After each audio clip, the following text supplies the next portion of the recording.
앞으로 가이 아마 대한민국 조직에서 거의 겸손.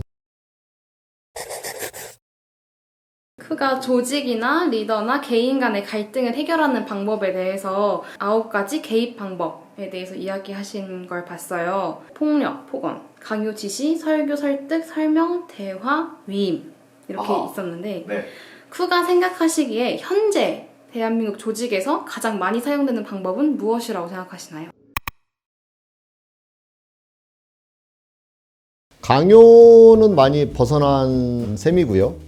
설득도 좀 적고 지시, 설교, 설득 이 부분이 가장 그래도 집중되어 있다 이렇게 얘기할 수 있어요. 그럼 폭언은 과연 어디가 가장 많이 사용되는? 그건 제가 말하는 게 아니라 여러분이 말을 해주셔야 되지 않을까요? 설명, 대화 쪽이 아닐까요? 설명, 대화. 땡큐. 제가 지향하는 바입니다. 사실 위임도 많이 하고 있죠. 그러니까 이런 거를 하는 것도 제가 뭐 언제 하자 이렇게 막 지시적으로 하기보다는 이번에 언제 시간 되세요? 저한테 거꾸로 물어오잖아요. 그게 여러분에게 위임되어 있는 상황이다. 그러니까 저한테 물어보는 게 저한테 지시를 받으려고 물어보는 것이 아니라 스케줄이나 일정이 괜찮은지를 확인하고 하고 말고는 여러분이 이미 정하고 있는 상황이다 이렇게 볼 수 있잖아요. 그래서 상당히 많이 위임되어 있다 이렇게 볼 수 있죠. 결정권이 우리한테 많이 있는 거. 폭언은 왜 민주당에까지 온 조직이에요? 그러려고 제가 최대한 노력을 하죠. 아마 대한민국 조직에서 거의 겸손.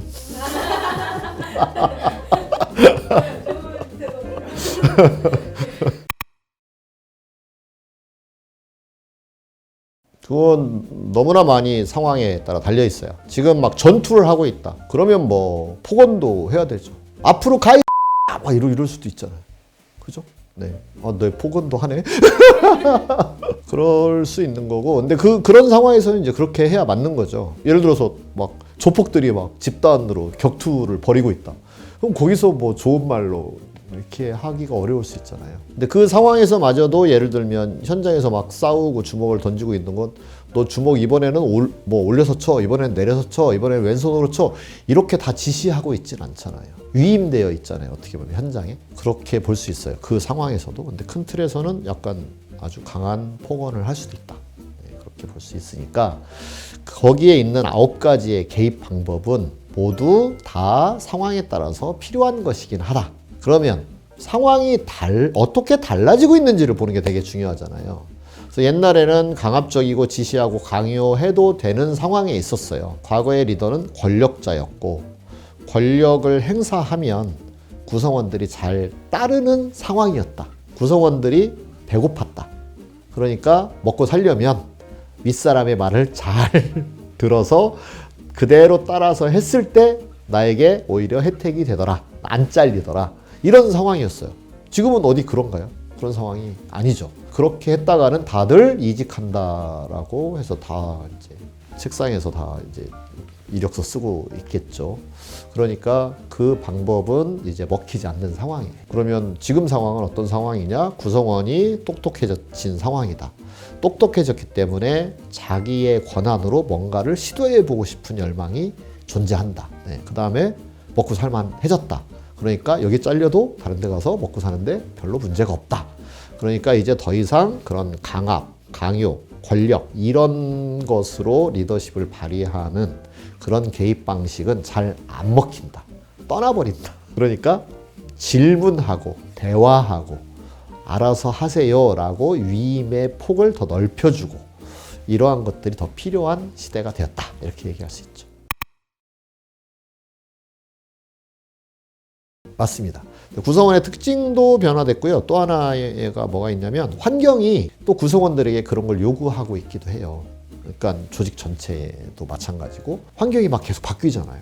바뀌는데 과거에는 환경이 그렇게 바뀌지 않기 때문에 리더가 가지고 있었던 과거의 경험이 늘 여전히 유효했다.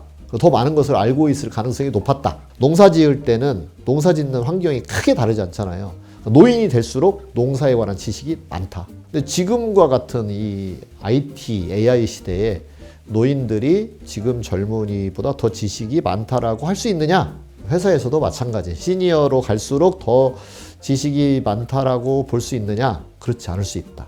최신 업데이트된 그런 정보와 지식을 잘 모를 수도 있다. 그래서 리더가 무조건 많이 모른다 그런 것이 아니라 현재 젊은 친구들이 경험하고 있는 막 변화된 세상, 거기에서 새롭게 취득한 정보들, 그리고 그것이 업무에도 활용될 수 있는 가치로운 것들, 이런 것들이 되게 많아졌다. 그리고 그걸 쓸 줄 알아야 되잖아요. 그런 리더십이 필요한 거죠. 그러려면 위임하고 대화하고 퍼실리테이션하고 이런 게 필요한 거죠.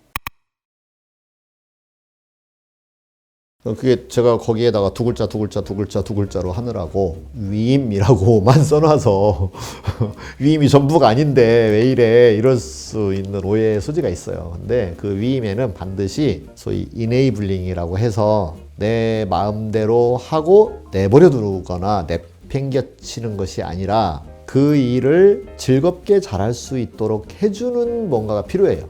역량 강화도 필요하고 물어봤을 때 잘 설명을 해주는 그런 너그러움도 필요하고, 그 다음에 그렇게 서로 질문하고 새로운 것을 지적 자극을 통해서 아 이건 이렇게 하는 게 더 바람직한 거구나 라고 하는 그런 학습 조직의 문화도 만들어내고, 이런 여러 가지에 도움되는 환경이 필요한 거죠. 그 다음에 목표에 대해서 동의해서 우리 뭐 예를 들어서 우리 이 유튜브 채널을 어떻게 키우자 이런 이제 목표 의식이 생기면, 그러면 그거를 달성하기 위해서 여러 가지 노력들을 하는 거에 내가 하고 싶은 시도들을 한번 해보는, 그게 이제 자율성이라고 말할 수 있죠.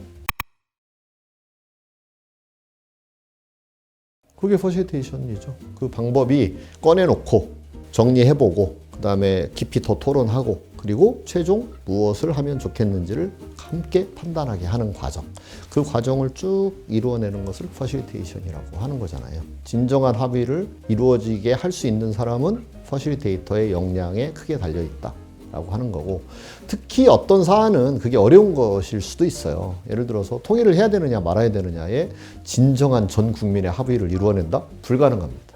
근데 이번에 유튜브 채널에서 지금 예를 들어 우리 퍼스트잇을 찍고 있잖아요. 퍼스트잇을 한번 해보자 라고 하는 건 처음에는 이견이 막 있을 수 있잖아요. 아 그거 너 별로 안 들을 거야, 그것도 아직 스케줄이 바빠가지고 그거 만들기 어려울 거야, 뭐 등등의 여러 가지 의견이 분분할 수 있는데 그래 이렇게 해서 그러면 해봅시다 라고 하는 합의는 충분히 이루어낼 수 있는 거예요.